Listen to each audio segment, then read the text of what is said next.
What's up guys, BJ the Brave here with another YouTube video. This time we're looking at the Nilfgaard faction, the whole brand new, spanking new faction to the game of Gwent. And we're all very excited in the community. We're about 4 or 5 days into the patch hitting. So the cards we're about to cover are completely new. So what I'm going to try and do in this video is just give you a rundown really of what my impressions of the card are, and perhaps if I see any sort of potential sort of ideas for how you might be able to use it. So let's have a look at the cards. So the first one we've got is the Vicovaro Medic.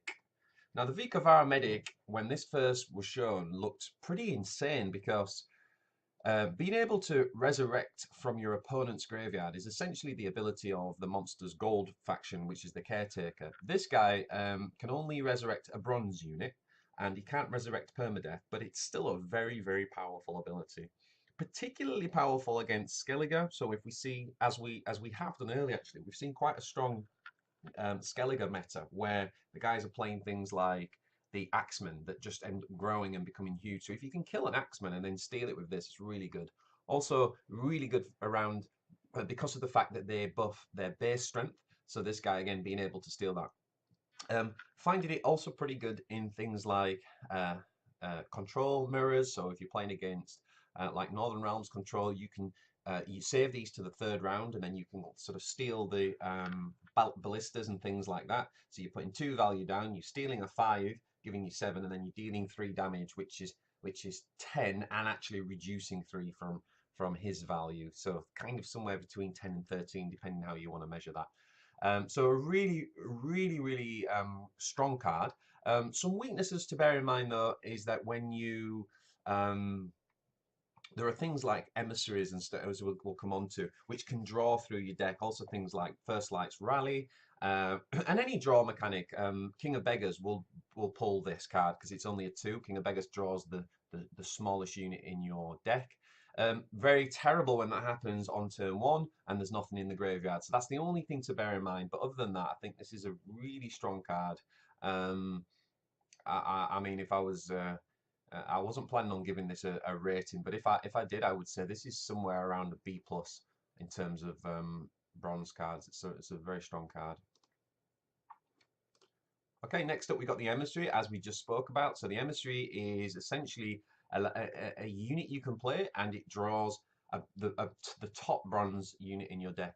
So why would you play this over Rally? Well, one reason, it draws the top bronze, not just a random bronze. And there are mechanics in the game that allow you to put cards to the bottom of your deck, which does give you more information and enable you to know what this pulls. But more importantly, this is a spy, and of course the Nilfgaard faction has lots and lots of synergy with spies, and if you're going down that sort of road and that type of build, then this would be a good card. I'm not sure how strong the card is, to be honest. I think right now it's hard to know because we haven't seen much synergy decks. Any card that thins from your deck though is always good. So just in that sense, I would say it's a good card. I don't know whether it will be in every deck going forward though. Moving on, we got the Ambassador. The Ambassador gives you is a spy, sorry, and gives your opponent this minion with 2 strength, but it also adds 12 strength to a random non-gold unit on your side of the battlefield. So where this is going to be really good is in decks where you want to play things like the pikemen that are immune to weather, or the shieldmen that come with a divine come with what do we call it, a Quen shield. And one of the great things about that is that you can use this, buff those units up, so you can end up with 1 or 2 really strong units, and then you can play another card that we're going to come on to that allows you to make the card relentless. So this is where you want to design a strategy around really big minions that you make relentless and they stay on for multiple turns. The Rot Tosser, one of my favorite cards so far in the new meta. It's a 4-mana siege unit, and what it does is it gives you a spy to play, which is agile, so you can put it on any of your opponent's rows. It's only 1 strength, and after 2 turns, it will destroy the weakest non-gold unit on the row. This is a really, really good card. In the right circumstance, imagine your opponent buffs a unit, and he's got a unit that's worth, I don't know, 17 or 18 on the row, and it's the only card on the row. You can play this, and if he doesn't have a way of killing the 1-drop on his own side, you've taken out the 18. It's almost as good as a Scorch in that scenario. There are also the rows where, for example, against monsters, they could have loads and loads of threes on a row, but then they've got a Ran Warrior, which is like a 14 or something. Well, there's no way of getting rid of all the threes, or three's a bad number because lacerate would be good there, but let's say they were fours or fives or something like that. The principle is you're trying to get rid of the lower number, and that's where the Rock Tosser really comes in. Also, if you're trying to snipe particular units like Priscilla and things. So this is a great card. It's a very unique card to Nilfgaard. It's actually, for me, this is one of the reasons for playing Nilfgaard. And I think it works very well in a control deck, and I would probably rate this card as an A minus. I think it's a very, very strong card. Again, one thing to bear in mind with this card, it's not always great on turn one when the board hasn't yet been developed. But so if you're playing 3 of these, I would probably only hold 1 in your hand in your mulligan stage. Combat Engineer, really good card. Not had much chance to test it yet, but essentially this is a 4 strength card that gives resilience. You can put resilience on another unit on the battlefield. So we talked earlier, didn't we, about how the ambassador can buff a unit up. Then this can obviously be played and make that unit resilient. Obviously, everybody's got access to the resilience bronze card, but that doesn't give you any power. This actually puts a 4 strength minion on the board and has the same effect. So Nilfgaard specific, and I think very, very good card. I think it's one of the stronger bronze cards in the faction.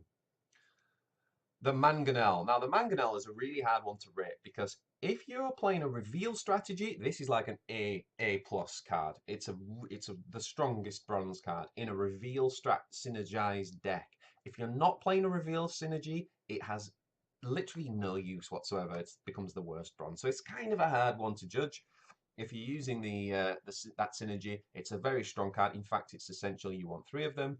And every time you reveal any card, not just remove 2 strength from a random opposing non-gold unit whenever a card in either hand is revealed.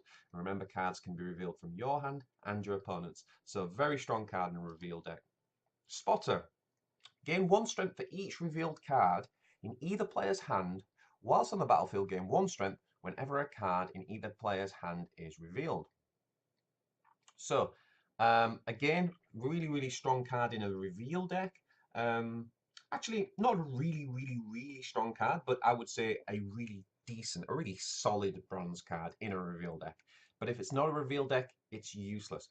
One of the things I like about the Nilfgaard faction is that we have cards like this that are specific to strategies, right? So they're almost useless if you don't pursue a strategy, but they're really good in a certain synergy. So Spotter, really good in reveal. Black Infantry Arbalest. Now this is a card I've played a lot with.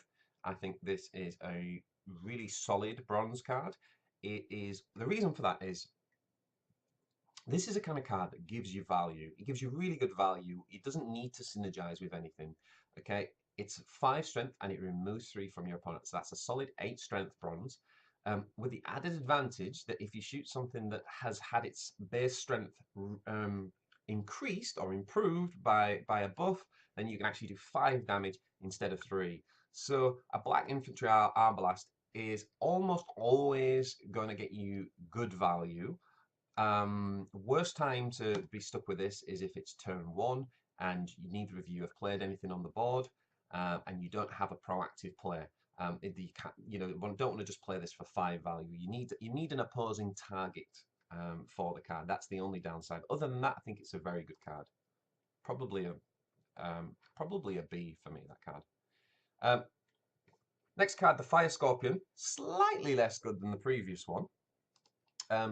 As you see, that's a 5 strength that deals 3 damage. This one's a 5 strength that deals 3 strength as well. I'm not quite sure the purpose of it, really. The only difference is this is on the siege row. So if you're worried about having lots and lots of stuff on your archery row, which can happen in certain builds, then that's added value. But of course, one thing you can do is play both of them. So if you're going for a particularly control-heavy deck, as I've been playing, then you can end up with maybe 5 or 6 cards like this that remove 3 strength. That's really, really good.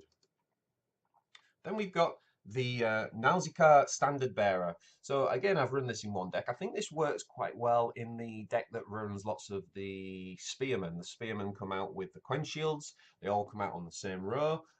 Also, as we've just seen, the Black Infantry Ablast comes out on the archery row, and then you can use something like the Standard Bearer to buff everything.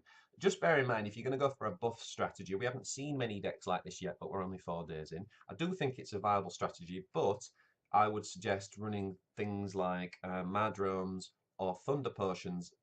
Sorry, not Thunder Potions, Swallow Potions in that build, because you don't want a whole row of buffed minions that are all the same strength, because obviously it's susceptible to things like Scorch or Geralt Igni.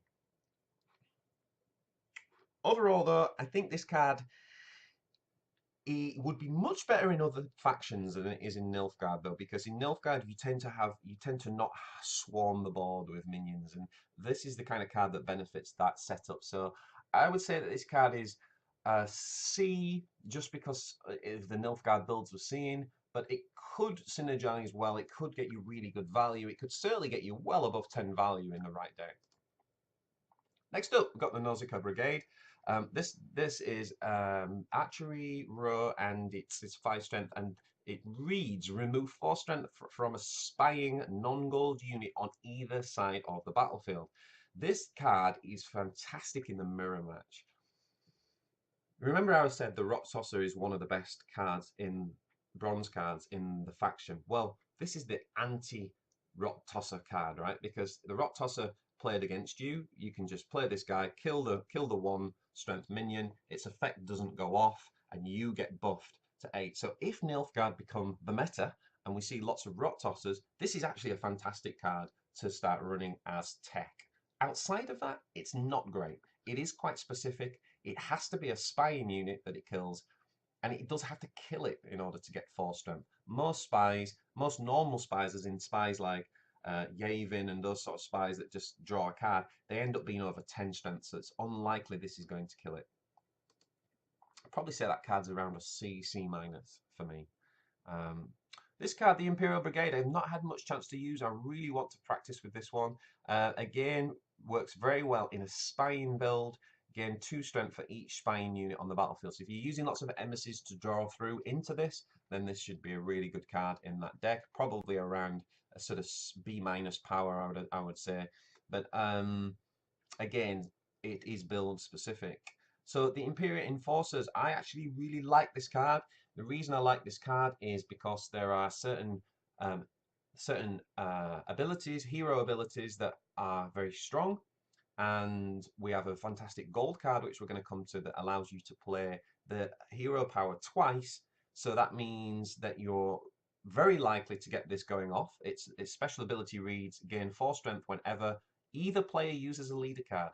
So actually, when you think about it, that's 4 possibilities, 4 leader powers in the game if we use the gold card that we're going to come on to. And that means that this guy should get at least 10 value, if not more. So in raw value, I think this is a very, very strong card. I think as the meta develops, I think we're going to see this card played more, actually. I'm going to give this a B+. So then we got the Albert Pikeman. The sort of unassuming card in the deck, but actually one that's seen a lot of play. Why is a standard bronze 7 value unit seeing play? Well, for this very important bit of variety in 3 words, immune to weather. Okay, immune to weather, we know historically there's always been a strong ability. We've seen long ships from Skellige being played, and we know that things like monster weather decks have always been quite powerful and prominent since the start of the game, really.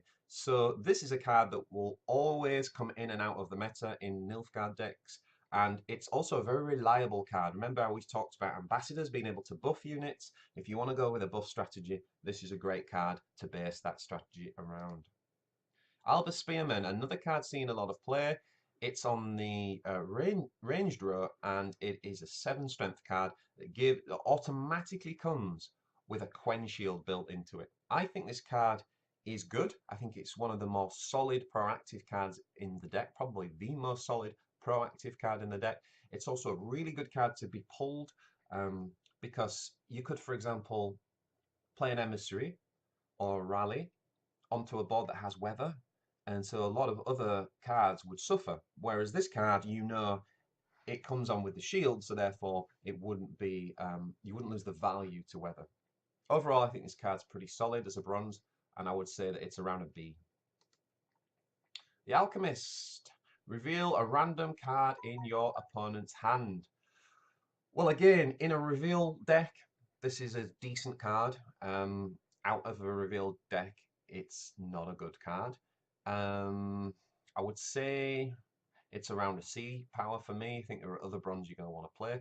However, one thought that I've had is if you're playing a control-based deck, knowing what's in your opponent's hand is actually quite powerful. So you might want to use your bronze cards to try and reveal a bit of information, especially in the last round when your opponent's down to 2 or 3 cards left and you play something like this.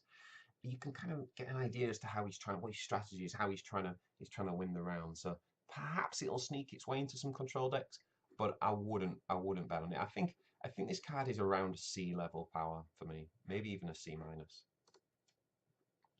Darelan Foot Soldiers, very bog standard card. It's the Redanian Knight of the deck. It's just an 8 strength. Not much to say about it. It's probably a D. If we're saying this, that we're ranking these from A to D, this is a D card. It's there for beginners to help you. It gives you 8 strength, which is, average, yeah, but it does no ability. Nilfgaardian Knight, 11 strength bronze card.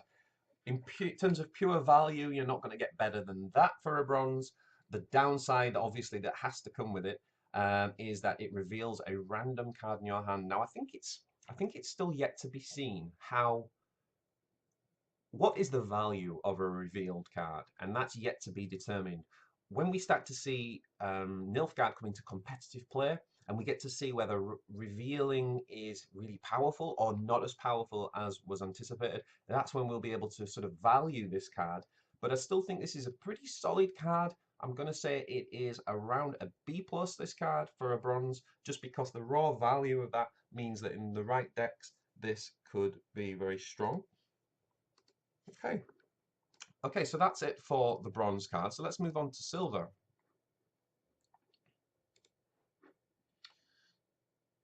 Okay, so the first on the silvers is Treason. Move an opposing spy in non-gold unit to your side and add 4 to its strength. I haven't run Treason yet, but I think in a I think in a sort of, I'm trying to think how this plays in a Scorch heavy meta. Geralt Igni, Villain Threaten meta, Scorch. He's not going to want to Scorch. If you played like Cantarella, he's not going to want to Scorch his own minion. And also what you might get is you might get people passing thinking that they've got it comfortably, or that you're trying to give the round away because you played Cantarella. So then actually to play Treason and bring it back could be very powerful. It could actually be it could be a meta card. It could be a meta card because that is a play that people make. People often pass when you give them the spy. This one definitely needs more testing. I think it's got potential. I think it is. The only problem is you're paying for a silver card to pull back a silver card. So I think it's a hard one to judge. I'm going to say it's around a C plus B minus level. But this one is really difficult for me to judge at the minute. Let's talk about Fake Siri. This one I thought we were going to see in every man and his dog's deck, yet I haven't really seen it being used much. You play it on your opponent's side, it's a spy, and it gains 1 strength at the start of each turn while spying. If the owner passes, move to the opposite side. Now, yes, it sounds great. You're putting money in the bank, opponent's not going to touch it. When he passes, it comes back to you. The problem is your opponent's just going to look at it like it's on your side. And with things like Scorch, for example, it doesn't matter which side of the board it's on. It does play around things like Geralt Igni, so you could play Fake Siri and then just keep buffing Fake Siri with Swallow Potions, but again, that doesn't work with Scorch. So I overall don't think this card is as good as people were initially quite excited for this card. I think it's a great concept. I would like this card to work. But overall, I'm saying in silvers, I think this is around a C card, maybe a C plus. Joachim Divet. Play the top loyal non-gold unit in your deck. Okay, so it's drawing a card. and add 8 to its strength. Now, obviously, you wouldn't want to do that if it's Cantarella. You don't want to play oh, sorry, loyal only. Okay, ignore that. So it can't draw Cantarella, so that's good. So imagine this pulls out, let's say it pulls out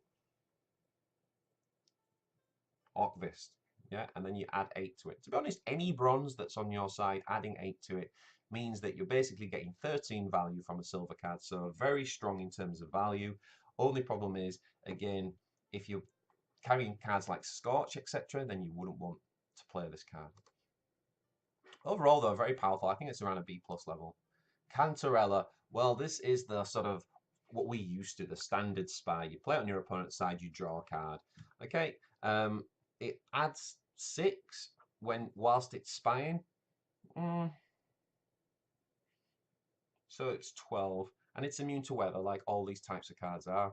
I think this is still an A-. I think this type of card has always been powerful in the game. They've tried to nerf it a little bit with weather, but I think card advantage is such a big part of the game, and even more so now that cards like Decoy don't give you card advantage, these types of opportunities to get card advantage are almost essential. So I would call this an A- card. Select. It is a 6 strength card. Gains 6 strength whenever either player uses a leader card. Now that's interesting. I've not used this card yet. I have no idea. But again, as we've already pointed out, a leader card could be played 4 times in a game. Not all in the same round though. So what you're realistically looking at with this card is that you're probably gonna get 1 leader power off, which makes it a 12, which makes it okay, makes it good. It makes it decent for a silver card, but it's nothing. It's nothing too great. It's nothing too glamorous. And also, certain leader cards, like for example, Radovid, will just kill this. So overall, I don't think it's that great of a silver. I'd probably rate this at around a sort of C minus for the silver cards. Peter Sa Gwynleave. Peter Sa Gwynleave. Yeah, we have very limited vocabulary in Yorkshire, so I apologise. Peter, what does Peter do? Well, he's a 7 strength with a built-in ability to reset a non-gold unit. So it's almost like a Demetrian Shackles. It doesn't break gold into silvers, which Shackles does, but it just resets it to a silver, to its base strength. Really good against the Axeman in Skellige. We're seeing that a lot. Really good against Vran Warrior, which we're seeing a lot in Monsters. Right now in the meta, I actually think this is a good card. I actually think I think this is actually somewhere in the realm of B+ A-. I think it's a really, really strong card, and I think it's a card that we'll see teched in and out of competitive Nilfgaard decks as the meta evolves. Swears, 7 strength, move all instances of an opposing non-gold unit from your opponent's deck to their graveyard. Okay, so where's this good? Well, this is good in decks that can't that can't resurrect, right? So Nilfgaard can't resurrect from their own graveyard. Scoia'tael can't resurrect units from their own graveyard. So, for example, you're playing Scoia'tael and you drop this on Blue Mountain Commander, and he loses all of them to his graveyard. Hard one to rate in terms of value, but could be insane actually. It could get insane in value. I think this is a good card. We haven't seen this one used yet, but I think this is a strong card. You just need to know exactly what you're using it for against each of the factions, what card you're targeting, and you really want to play it round 1. Where it's not too great, I guess, is if you play it in round 3, it suddenly becomes pretty weak because they're not going to draw, and that's the main drawback of this card. So I'd probably say it's somewhere around a B- in strength. If you get it off in round 1, it's like an A card. If you draw it in round 3, it's like a C-, maybe D. It's more like a D actually in round 3. So it's that it's not consistent is its main problem, which is why I'd probably say it's probably about a C+ actually overall. The potential is massive, but it's not consistent. So overall, I'm going to say C+. Vanamar is a 7 strength siege unit And whilst it's in your hand, deck, or on the battlefield, it gains +1 whenever a card in either player's hand is revealed. So this is like one of your ultimate win conditions in a reveal deck. I think it's a very strong card. I think in a reveal deck, this is like an an A in silver, actually, because the value you're going to get is probably somewhere between 16 and 20 something. So that's ridiculously good value for a silver. But it only works in a reveal deck. Obviously, not in a reveal deck, you wouldn't touch this card. So overall, it's a hard one to judge. I'd probably say you would only ever play it in a reveal deck, and in that case, it's an A. Okay, how do you say this guy? Is it Orcs? Orcs? Let's call him Orcs. It's a 7 strength card. I've been playing this guy quite a lot. He locks a non-gold unit on the battlefield. Now, 7 strength is below average for a silver in terms of value, but it depends how you value locking. So, a Skellige Axeman obviously can snowball out of control, as a Van Warrior, as we've talked about, can do a similar thing. So those types of cards, what's the Ancient Ghoul in Monsters is another one. In left in fog, it can just keep growing. So to be able to lock it, or Sarah even, being able to lock those kind of cards in play is actually really, really powerful. I think this card is a B. Cynthia. So Cynthia's 8 strength, and what she does is she draws you a card, but then she kind of draws your opponent a card, not from his deck. She just puts a card in your opponent's hand called the Guardian, and the Guardian is an 8 strength silver card, which comes automatically with a Quen Shield. So how do I value this? If your opponent just drew a card, it would probably get something of greater value than just 8 strength, which is what you're kind of putting in its hand. So in that sense, it is kind of good. Um, I think it's a hard one to judge. I think you want to play in a deck where giving your opponent an 8-body minion is part of your strategy. So I think Cynthia synergizes well with things like um, Geralt Igni. Okay, it synthesizes well uh, with that type of thing, really. Something that I'll say you've got Yennefer on the board, pings the shield, and then Geralt add it. Something like that. It just needs to synergize with. There needs to be a reason to put an 8 on the board. If putting an 8 on the board helps you, then I think it's good. I think it's a decent card just because it's an 8 strength silver and it draws a card, which is always powerful. Next up, we got Serit. It's an 8 strength loyal melee card, and it says choose an opposing non-gold unit and remove 1 from its strength for each revealed card in both players' hands. So again, it's purely a reveal card. Let's say you've revealed 6 cards. Okay, it would remove 6 from its strength. So basically, kind of like, I don't think this is very good at all. I mean, if you think about what we said about Peter, he's a 7 strength card and he resets it to base strength. So if you were playing against a Vran Warrior that had got up to like 17 strength, why would you not just play that? Whereas this guy, at best, would take 6 off him or something because you've got 6 reveal cards. I think this is a poor card. I mean, unless I'm really missing something, I think this is like a D plus C minus card. It's not a strong card. Albrecht is a 9 strength card. If possible, draw a card, then your opponent draws a card and reveals it. So again, what we said earlier about not knowing yet the power of reveal, like how strong is reveal. I think this is a good card. I think a 9 strength is high value to put down on your board, and drawing a card as well is really powerful. So I would say that this card is probably around a B. But depending on what we're saying about revealing the card. I mean, say you draw this and your opponent draws Villain Trettenmirth, right? Your opponent draws Yennefer. I mean, you've helped him get his win condition, so in that sense, it can work against you. So I'm not sure about this one. We'll see. Athia Var Anid is a 10 strength lady with a cat. She hangs out on the sea drawer and she chooses up to 2 cards in your opponent's graveyard and then randomly places them in the deck. Now for me, this is good against Skellige because Skellige have lots of interaction with the graveyard.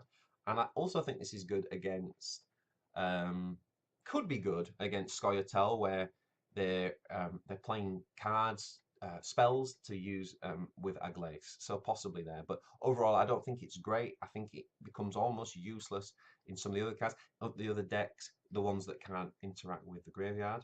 Where it is good, I think it's good in against decks that have a strategy of thinning the deck as fast as possible, so they can get to the last 3 or 4 cards. Obviously, in that sort of meta, if that becomes popular, then this card could be really good because it gives them another 2 cards all of a sudden that they need to get rid of. So in that sense, it's pretty good. And I think you get to choose the cards as well.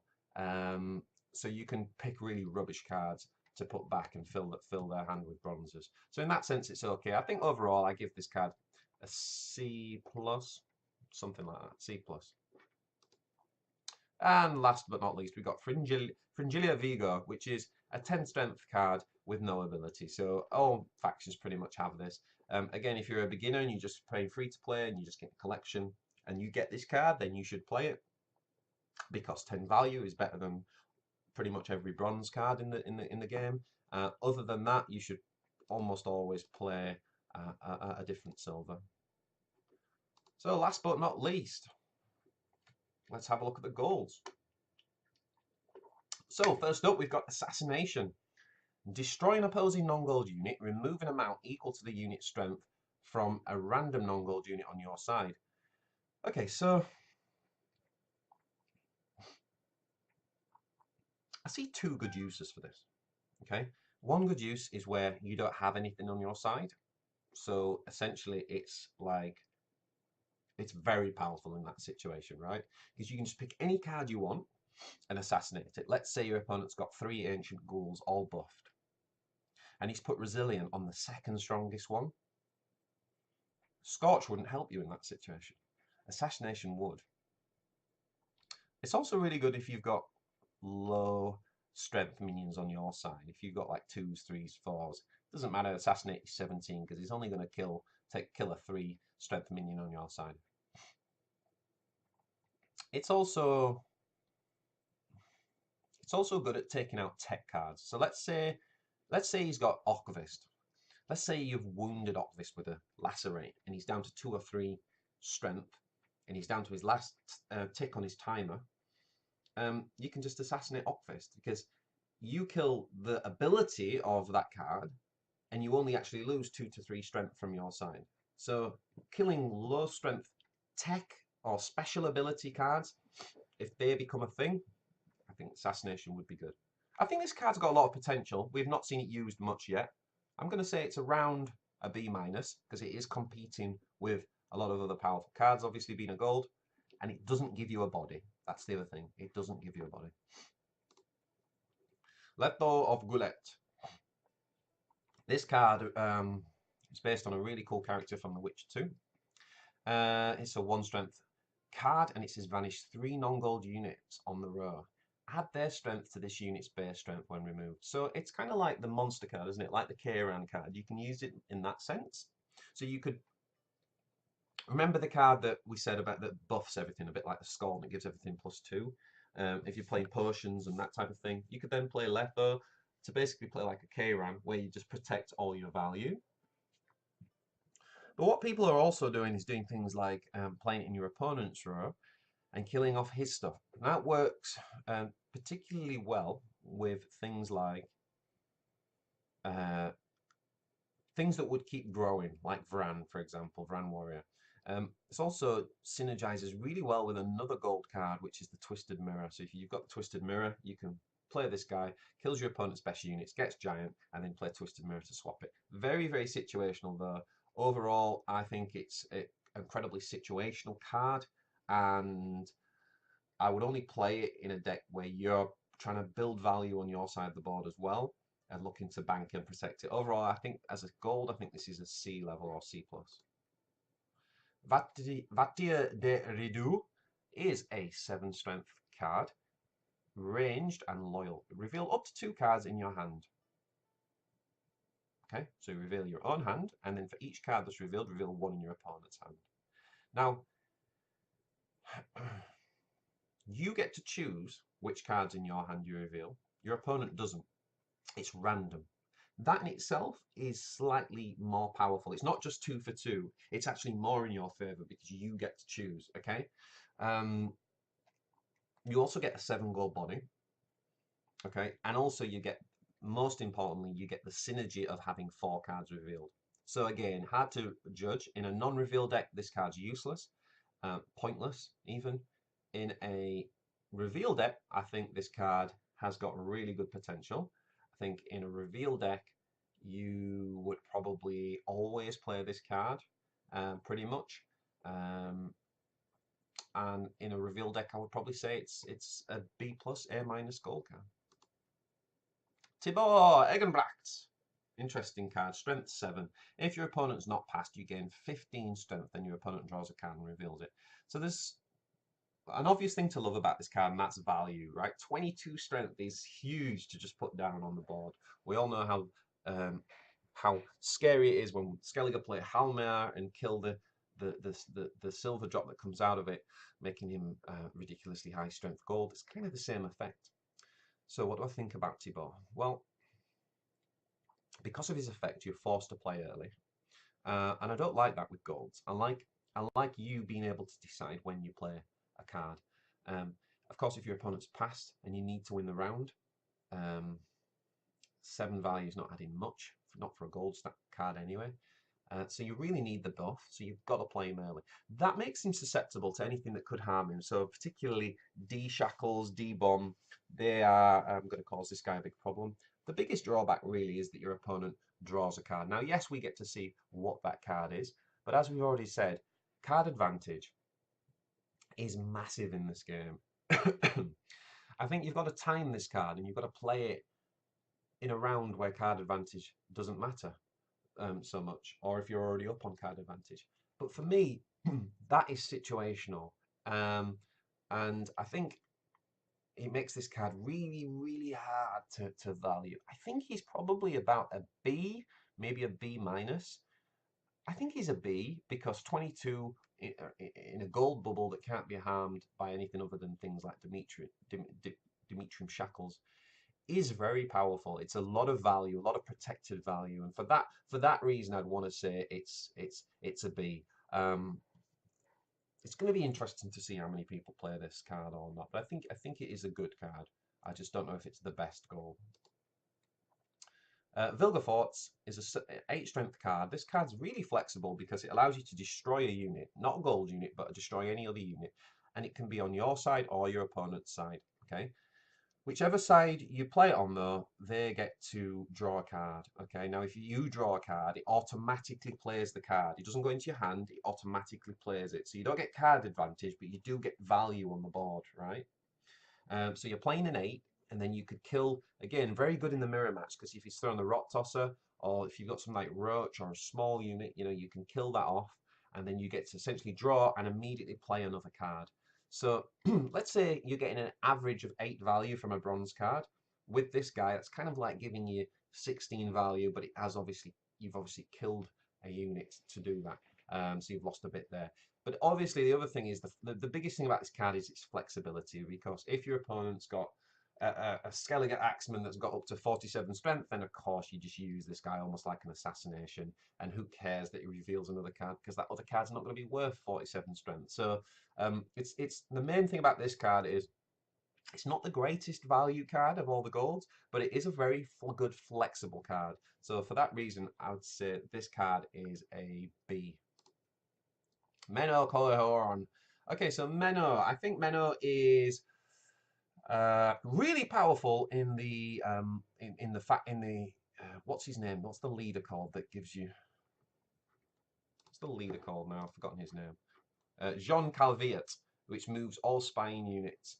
Yeah, so I think obviously in that deck, he is absolutely superb because he basically destroys. So you play all the spies, get all the benefits, and then you just destroy all the spies, taking away any value that your opponent would have got. Really good and really clever, because your opponent could think he's gonna win, thinks he's got lots of value, thinks you're trying to throw the round away, and then suddenly boom, you play 1 card. And he's also a 9 body, which is decent with that effect. I could get you insane amounts of value, guys. Especially if you've played Cantarella as one of the spies. This guy could get you ridiculously good value. Stefan Skellan, really, really good card. I think this card's around a B+. Choose any card in your deck, then shuffle your deck and place this chosen card on the top. There's a couple of things about this card. There are certain other abilities that put one of your cards to the bottom of your deck. Now, if you didn't want it at the bottom of the deck, this guy allows you to reshuffle your pack. That's something that you could easily miss. Of course, the other thing is being able to put something on the top. So if it's round 1, for example, and I'm playing Ciri, and I haven't got Ciri in my hand, I could put Ciri to the top of my deck, knowing that I'm going to win round 1, and then I'll know I'll draw Ciri, so round 2 I can play Ciri and get the card advantage. If it's round 2, and let's say I'm playing something like a really strong finisher like Geralt Igni. Geralt Igni could be not in my hand, so I can play this guy and put Geralt Igni down. But there are other uses too, you know, an important spell, Aeromancy, D-Bomb, Scorch, I can get. Another thing is card draw, so I could put something like King of Beggars, or I could put something like Cantarella there, knowing that I'm going to draw into my card draw, so I'm going to cycle through my deck. So overall, really, really flexible, really great all-rounder, probably the best all-rounder of all the golds. For that reason, I'd say he's a B or a B+.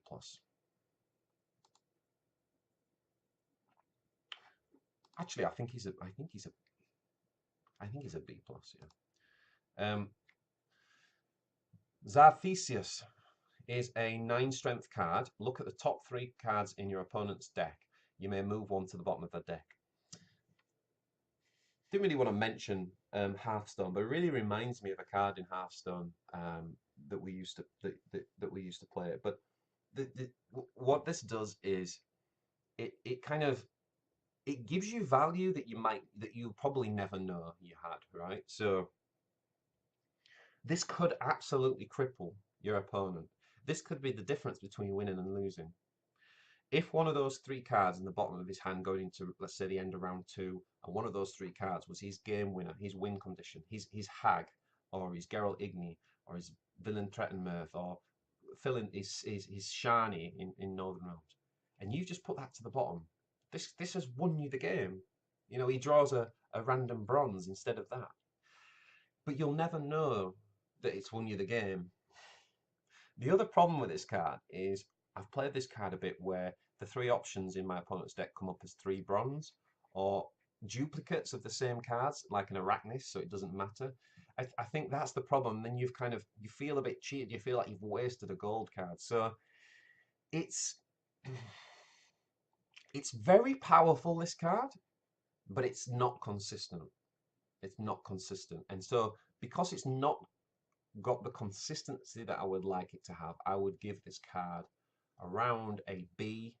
But again, if the potential is absolutely an A. Like this could be, if you hit the one of those win conditions, and it's a 1 in 3 chance, and you can wait till your opponent's played most of his deck thinning stuff. So there are ways to manipulate it and get its potential. And if you get the potential, it's definitely an A. But I think in terms of its consistency and the relative effect of how often you're going to get the effect, I would probably say this is around about a B overall.